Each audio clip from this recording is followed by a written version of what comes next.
Salut tout le monde, j'espère que vous allez bien. On se retrouve aujourd'hui pour la deuxième vidéo sur tout ce qu'on a changé à la maison pour réduire nos déchets. La gourde K-Bottle. Greg a découvert ça via une campagne de crowdfunding. En fait, ces gourdes-là peuvent se déplier et se replier. Elles sont faites en silicone, donc elles sont déjà super légères de base. Mais en plus, on peut donc les déplier pour les mettre en taille haute et pouvoir les remplir d'eau. Et dès qu'on a fini la gourde, on peut la replier pour qu'elle prenne le moins de place possible et qu'elle pèse beaucoup moins lourd aussi. C'est donc une super alternative pour arrêter les bouteilles en plastique qui font beaucoup de déchets. Les mouchoirs de mamie. On a tous déjà vu nos grands-parents utiliser ce style de mouchoir et mon grand-père en utilise toujours. Ce sont ces petits mouchoirs en tissu avec des motifs un petit peu kitsch qui permettent de ne plus utiliser de mouchoirs en papier et de faire du coup des déchets. Ça donne pas très envie au départ quand on les voit parce que je sais pas pourquoi on se dit chaque fois que ça va être humide notre morve. Alors qu'en fait non, au bout d'un moment ça sèche. Ma soeur m'avait fait cette remarque quand elle était petite et qu'on se frottait le nez tout coulant avec notre manche. Et bon, au bout d'un moment la manche séchait et enfin elle restait pas trempée. Et là c'est exactement pareil avec ces mouchoirs en tissu. Et puis au pire des cas c'est comme des habits, vu que c'est en tissu, il suffit juste d'aller mettre en machine et de les laver, voilà. Du coup avec Greg on a chacun notre petite pile de mouchoirs en tissu. Comme ça les jours où on est malade, qu'on a la crève, le nez qui coule, tout ça, et ben on en a bien assez pour pouvoir faire un roulement et avoir le temps de laver ceux qui sont sales. J'ai personnellement trouvé les nôtres chez Emmaüs, il y en a tout le temps une tonne. J'imagine que ça va être pareil dans tous les Emmaüs de France et d'ailleurs. Et en plus les Emmaüs où moi je vais les vendent pour vraiment pas cher, c'est genre les 3 mouchoirs à 1 €, quelque chose comme ça, donc il n'y a vraiment pas de quoi s'en priver. Coucou. La cup réutilisable. Donc cette fois-ci ce n'est pas la cup menstruelle réutilisable, c'est la cup réutilisable pour les boissons, qui peut être servie autant pour les boissons chaudes que pour les boissons froides. Il y a maintenant plein de marques qui en proposent et dans plein de tailles différentes. Nous personnellement on a ceux de la marque Keep Cup et plus particulièrement de la gamme Sea Shepherd. On a pris spécialement de cette gamme là parce que Keep Cup reverse une partie de ses bénéfices qu'ils font sur cette gamme à l'association. C'était donc l'occasion parfaite pour réduire ses déchets et faire une bonne action en donnant un peu de notre argent à l'association Sea Shepherd. On a tous les deux opté pour une cup en verre avec juste le haut en silicone. Et moi personnellement j'ai la bandelette pour pas se brûler les mains en liège. Et on a chacun une taille différente. Greg a une taille plutôt pour les expresso ou double expresso. Et moi j'ai une taille plutôt pour les thés, les lattés, les boissons un peu plus gourmandes on va dire. Contrairement aux gourdes K-Bottle, c'est bien plus lourd même quand c'est vide puisque c'est en verre. Mais bon, ça permet de réduire ses déchets de façon considérable, surtout quand on est fan des boissons à emporter. Et petit bonus, je sais que ça se fait à Londres au Café Costa et un autre, je ne sais plus lequel. Je ne crois pas que ça se fait encore au Luxembourg ou en France, j'espère bientôt. Si vous venez avec votre cup réutilisable, vous avez une remise sur votre boisson. C'est quelques centimes, mais c'est toujours ça de gagner. Les savons solides et les shampoings solides. Ça fait un petit moment que j'en utilise en voyage parce que je veux absolument réduire au maximum le nombre de produits liquides dans ma valise cabine. Puis au bout d'un moment, je me suis dit que si je pouvais utiliser des savons solides et des shampoings solides en vacances, je pouvais très bien le faire aussi tous les jours à la maison. En plus de nos jours, il y a un tas de marques qui en proposent avec différents parfums et différentes propriétés selon votre type de cheveux. Nous personnellement en shampoing on adore celui de la marque Pasha Mamai, c'est le noir, je sais pas du tout comment il s'appelle, c'est celui qui est à la base plutôt destiné aux hommes puisque il sert à laver les cheveux et à laver la barbe, mais personnellement je l'adore tout autant, donc on utilise celui-là pour nous deux. Et pour le savon solide, là on n'a aucune préférence pour la marque. C'est plutôt ce qu'on trouve en magasin en fait et en vrac de préférence. Mais ouais, généralement c'est sans huile essentielle, le plus neutre possible.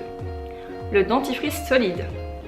Ça pareil que les savons solides et les shampoings solides, j'ai commencé à en utiliser pour les voyages pour avoir le moins de liquide possible.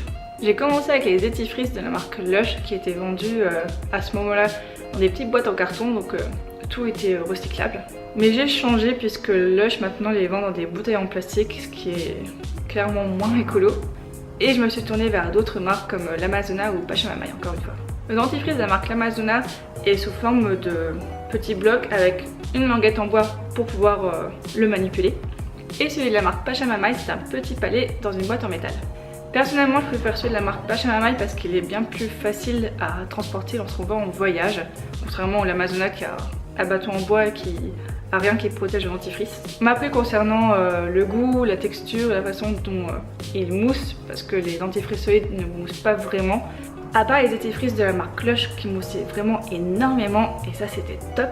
Ceux des marques Pachamamaï et l'Amazona, ça mousse clairement moins. Mais bon, c'est juste une question d'habitude, car ça nettoie aussi bien les dents, puisque c'est le brossage avec la brosse à dents qui fait la différence. Mais voilà, juste question pratique pour emporter, je préfère celui de la marque Pachamamaï. Et si jamais aucun dentifrice solide commercialisé vous plaît, sachez qu'il est très facile d'en fabriquer un. J'en ai plus la recette en tête, mais je la mettrai en barre d'infos si je la retrouve. La seule petite différence à ceux commercialisés, c'est que cette recette c'est sous forme de poudre, mais comme ceux commercialisés et solides qui sont en palais, en dur, il suffit juste de mouiller la brosse à dents, de frotter le dentifrice soit sur le palais ou soit dans votre poudre si vous l'avez fait maison, et de se brosser les dents. Voilà, rien de plus simple. Les produits ménagers. Avant de vouloir réduire mes déchets, j'étais une grande fan de produits ménagers du style un produit ménager pour une tâche précise. Autant dire que j'avais un placard rempli de produits ménagers. Et donc de bouteilles en plastique qui se terminent en déchets. Jusqu'au jour où j'ai fait une fois le ménage de fond en comble dans mon ancien appartement avec les fenêtres fermées, c'est plus marrant, et que j'ai commencé à tourner de l'œil à cause des vapeurs toxiques des produits ménagers que j'utilisais. Je peux vous dire que ça refroidit illico presto. J'ai du coup commencé à regarder des recettes de grand-mère pour faire le ménage, et je me souviens que quand j'en ai parlé à ma grand-mère, elle m'a fait bah oui, il n'y a pas besoin d'avoir 10 000 produits pour faire le ménage dans sa maison. Enfin, tu crois qu'on faisait comment avant que tous ces produits existent? Et c'est comme ça que le bicarbonate de soude, le vinaigre blanc, le savon noir et quelques huiles essentielles sont devenus mes meilleurs amis. Avec juste ces quelques produits, on peut faire clairement le ménage de A à Z dans son appartement sans galérer pour autant, sans se dire oh non c'est trop incrusté, je pourrais jamais enlever ça. Non, clairement, juste ces quelques produits suffisent amplement. Et bien sûr quelques ustensiles comme des chiffons microfibres, une ancienne brosse à dents, des éponges, des brosses à gratter, etc.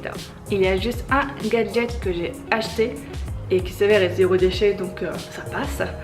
Ce sont deux chiffons pour nettoyer les vitres et les miroirs qui sont totalement génialissimes. Ils sont de la marque Les Tendances d'Emma et en fait vous avez un chiffon qu'il faut mouiller avec de l'eau et qui sert donc à laver la surface. Et vous avez le deuxième chiffon qui doit rester sec et qui permet de sécher la surface que vous venez de laver. Et c'est tout propre en 2 secondes chrono.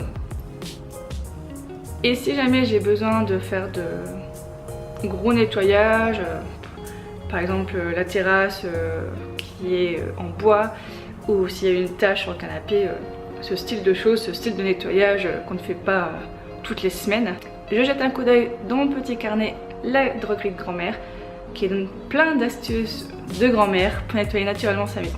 Si ça vous intéresse, je vous mettrai le lien en barre d'infos. Les lunchbox.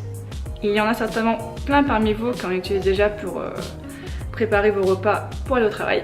Mais nous, clairement, c'était quelque chose auquel on n'avait jamais pensé à acheter avant qu'on aille au Vegan Surf Camp l'année dernière. Mais ça s'avère super pratique, comme ça, dès qu'on part en vadrouille, par exemple en randonnée ou même juste se balader comme ça, on peut se préparer une gamelle et être sûr de pouvoir manger quelque chose pendant la journée et surtout manger quelque chose de vegan parce que ce n'est pas chose aisée au Luxembourg, enfin dans les environs. Avec ça évidemment on a chacun notre paire de couverts en bambou pour pouvoir manger et on a aussi des pailles en métal que j'ai trouvées à Dille-et-Camille, si ça se prononce bien comme ça, aux Pays-Bas à Maastricht pour que dalle, je crois qu'elle a coûté 90 centimes, quelque chose comme ça, alors qu'on en voit plein pour beaucoup trop cher. Comme ça voilà, on peut manger à l'extérieur sans faire aucun déchet. La seule chose qui nous manque pour réduire nos déchets au maximum à vadrouille, c'est d'avoir des petits chiffons en tissu pour voilà, pouvoir se débarbouiller sans utiliser une serviette en papier. Voilà, cette vidéo est maintenant terminée, j'espère qu'elle vous aura donné de nouvelles astuces pour réduire vos déchets encore plus que la dernière fois. N'hésitez surtout pas à aller regarder la première vidéo si vous voulez déjà d'autres astuces. Et je pense que notre 3e vidéo devrait arriver prochainement sur le sujet. Moi je vous fais d'énormes bisous et je vous dis à la prochaine. Bye!